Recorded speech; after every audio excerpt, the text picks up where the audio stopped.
మా వంటల ఛానల్కు స్వాగతం సుస్వాగతం అండి. రేపటి నుండి దసరా నవరాత్రులు ప్రారంభం కదండి. మొదటి రోజు బాలా త్రిపుర సుందరి అమ్మవారికి ఇష్టమైన కట్టె పొంగల్ని ఎలా చేసుకోవాలో చూపిస్తానండి. ఒక గిన్నెలోకి 1 కప్పు బియ్యం వేసుకోండి. 3/4 కప్పు పెసరపప్పు వేసుకోండి. నీళ్లు వేసుకుని బాగా కడుక్కోండి.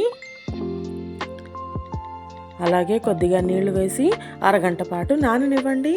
చూడండి, బియ్యం పప్పు చక్కగా నానిపోయాయి కదా. ఇప్పుడు వీటిని ఒక జాలరీలో వేసుకోండి.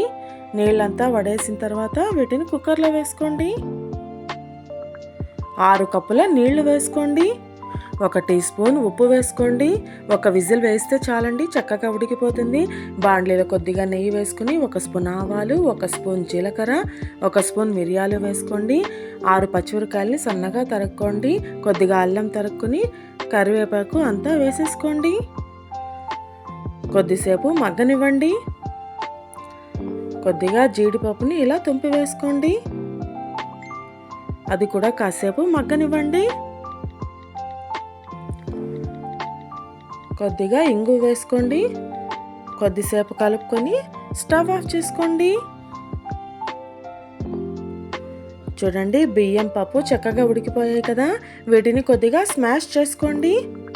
మనం వేసుకున్న తిరుగుబాతులోకి ఈ అన్నం అంతా వేసేసుకోండి. బాగా కలుపుకోండి. పొంగల్ గట్టిగా ఉన్నట్టు అనిపిస్తే కొద్దిగా నీళ్లు వేసుకోండి.